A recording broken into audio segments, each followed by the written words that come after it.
नमस्कार दोस्तों, स्वागत है आपका हमारे YouTube चैनल पर। सबसे पहले हम लेकर आए हैं आपके लिए देश विदेश की सारी ताज़ा खबरें। तो लास्ट तक हमारे चैनल पर बने रहिएगा। तो चलो शुरू करते हैं आज की पहली खबर। पुलवामा केस में 13,500 पन्ने की चार्जशीट, NIA ने खोला पाकिस्तान की आतंकी साजिशों का चिट्ठा। तो दोस्तों, राष्ट्रीय जांच एजेंसी ने पुलवामा आतंकी अटैक केस में चार्जशीट दायर कर दी है। ये चार्जशीट 13,500 पन्ने की है, जो जम्मू के NIA कोर्ट में फाइल की गई है। चार्जशीट में NIA ने 19 आरोपी बनाए हैं। इनमें से 6 आतंकियों की मौत हो चुकी है। आरोपियों में जैश-ए-मोहम्मद का सरगना मौलाना मसूद अजहर भी शामिल है, जबकि हमले को अंजाम देने वाला आत्मघाती आतंकी आदिल डार धमाके में ही मारा गया था। जम्मू कश्मीर के पुलवामा में 14 फरवरी 2019 को CRPF के काफिले पर आतंकी हमला किया गया था। एक आत्मघाती हमलावर ने विस्फोटक से भरी कार CRPF के काफिले से टकरा दी थी। इस धमाके में 40 जवान शहीद हो गए थे। NIA ने तब से ही इस मामले की जांच कर रही है। अब NIA ने 13,500 पन्ने की चार्जशीट दायर की है। इस आतंकी हमले को आदिल अहमद डार नाम के आत्मघाती आतंकी ने अंजाम दिया था, जो मारा गया था। आदिल के साथ मिलकर हमले के लिए ID बनाने वाला उमर फारूक भी मारा गया। NIA ने ऐसे लोगों को भी अपनी चार्जशीट में आरोपी बनाया जो आदिल के मददगार थे। साथ ही पाकिस्तान में बैठे आतंकियों के आकाओं को भी चार्जशीट में आरोपी बनाया गया है। तो दोस्तों, यह है 7 पाकिस्तानी आरोपियों के नाम। जैश-ए-मोहम्मद के सरगना मौलाना मसूद अजहर को NIA ने अपनी चार्जशीट में सबसे पहला आरोपी बनाया है। मसूद के अलावा उसके भाई अब्दुल रऊफ और मौलाना अमरार को भी आरोपी बनाया गया है। मौलाना अमरार बालाकोट में जैश के आतंकियों को ट्रेनिंग देता है। इनके अलावा इस्माइल, उमर फारूक, कामरान अली और कारी यासिर के नाम भी चार्जशीट में है। ये चारों भी पाकिस्तानी है। इनमें से उमर, यासिर और कामरान मारे जा चुके हैं। कश्मीर में मौजूद मददगार भी फंसे। तो दोस्तों, पुलवामा हमले को अंजाम देने वाले आदिल डार के कई मददगार भी थे। NIA ने ऐसे लोगों को भी आरोपी बनाया है। आदिल डार के साथ मददगारों को भी आरोपी बनाया गया है। इनमें शाकिर बशीर, ईशा जहां, पीर तारिक अहमद, वैजुल इस्लाम, अब्बास राथर, बिलाल अहमद कूचे, इकबाल राथर, समीर अहमद डार, अशाक अहमद नेगरू, आदिल अहमद डार, सज्जाद अहमद भट्ट और मुद्दस्सिर अहमद खान शामिल है। यानी 7 आरोपी पाकिस्तानी है, जबकि 12 कश्मीरी है। कश्मीरी आतंकियों में आदिल डार, सज्जाद अहमद भट्ट और मुद्दस्सिर अहमद खान मारे जा चुके हैं। शाकिर ने हमले के लिए कार उपलब्ध कराई थी, साथ ही विस्फोटक IED भी उपलब्ध कराया था। अब्बास राथर ने ऑनलाइन शॉपिंग के जरिए हमले में मदद की थी। इसी के साथ दोस्तों, चलते हैं आज की अगली मुख्य खबर की ओर। चीन से निपटने को तैयार भारत, लद्दाख बॉर्डर पर जवानों को मिली ईगल मिसाइल। तो दोस्तों, चीन की किसी भी तरह की चालाकी से निपटने के लिए भारतीय सेनाएं पूरी तरह तैयार है। ईस्टर्न लद्दाख बॉर्डर पर जारी तनाव के बीच भारत ने अपने जवानों को ईगल मिसाइल के साथ तैनात किया है। यह मिसाइल ऐसे वक्त में काम आती है अगर दुश्मन किसी भी तरह से हमारे एयर स्पेस में घुसने की कोशिश करता है, तो उसे नाकाम किया जा सकता है। ईगल मिसाइल के जरिए कोई भी जवान कंधे से ही वार कर सकता है, जो कि हेलीकॉप्टर और फाइटर हेलीकॉप्टर को ढेर कर सकती है। सरकारी सूत्रों ने बताया है कि भारतीय जवानों को ईगल मिसाइल सिस्टम सौंपा जाएगा, जो दुश्मनों को भारतीय एयर स्पेस में आने से रोकेगा। यानी दुश्मन का कोई भी विमान या ड्रोन अगर भारतीय सीमा में घुसता है, तो उसके लिए ये ईगल मिसाइल एक खतरा है। इनका इस्तेमाल वायुसेना और थल सेना दोनों ही करती है।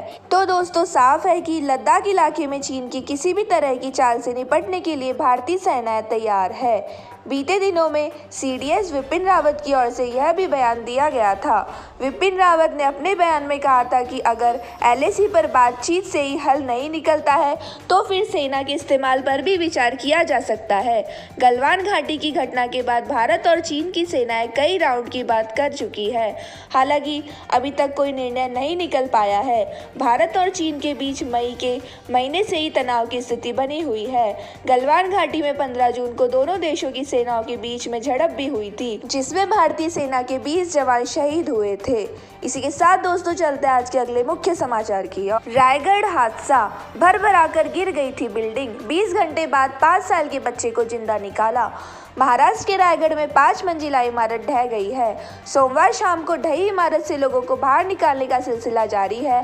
रेस्क्यू ऑपरेशन के दौरान 5 साल के बच्चे को बचा लिया गया है। एनडीआरएफ के डिप्टी कमांडेंट कहा कि बच्चे की तबीयत ठीक और स्वस्थ है।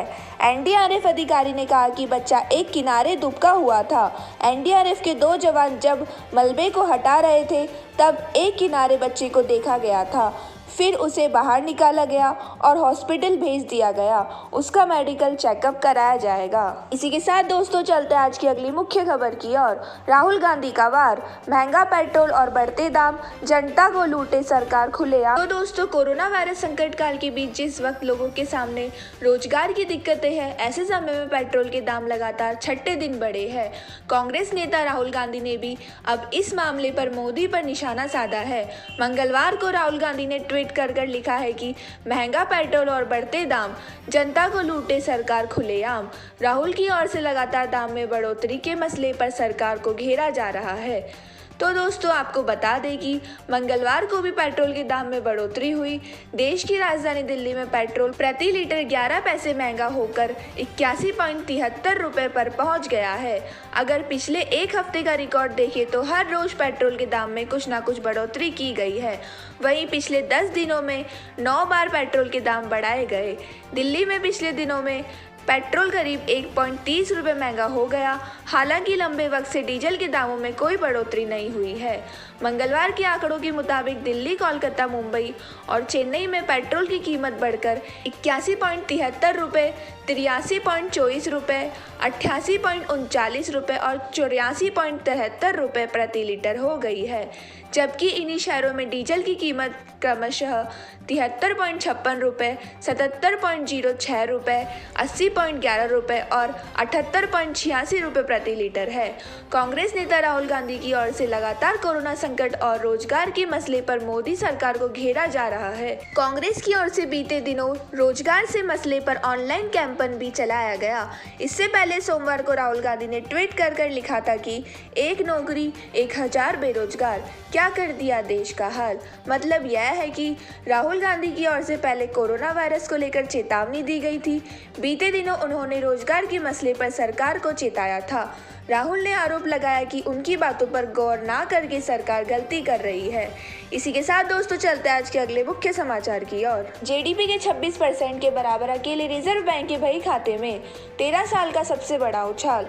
तो दोस्तों 13 साल में पहली बार भारतीय रिजर्व बैंक के बही खाते में 30.02% की जबरदस्त बढ़ोतरी हुई है।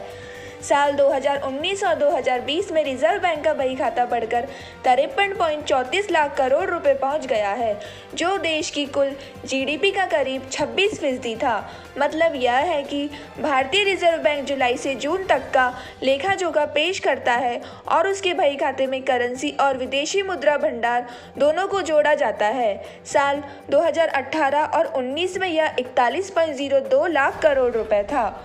तो दोस्तों भारत की जीडीपी का आकार करीब 200 लाख करोड़ रुपए माना जाता है।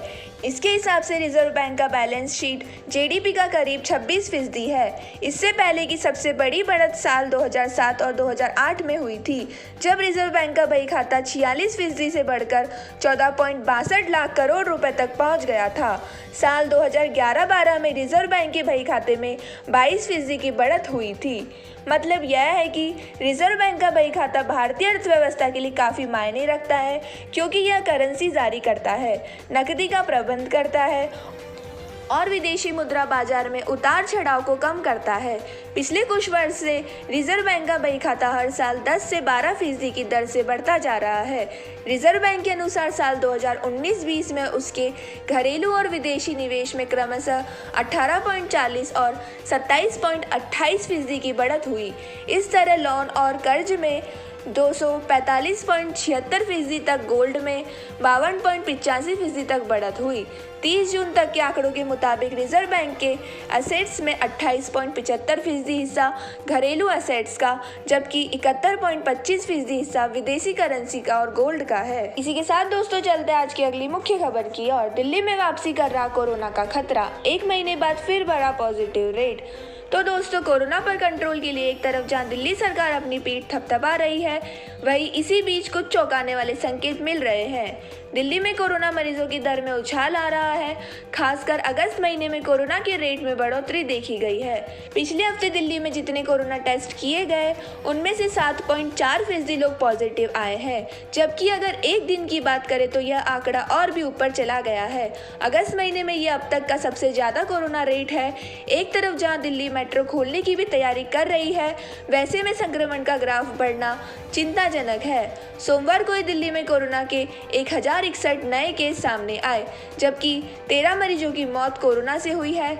इसके साथ ही सोमवार तक दिल्ली में कोरोना मरीजों का कुल आंकड़ा 1,62,527 पहुंच गया है और मरने वालों की संख्या 4,313 हो गई है। इसी के साथ दोस्तों चलते हैं आज की अगली मुख्य खबर की ओर। पहली रजिस्टर्ड कोरोना वैक्सीन, रूस सबसे पहले इस देश को देगा अपना टीका। कोरोना वायरस की वैक्सीन रजिस्टर करने वाला रूस दुनिया का पहला देश है। रूस अब बेलारूस को अपनी वैक्सीन की सप्लाई करने जा रहा है।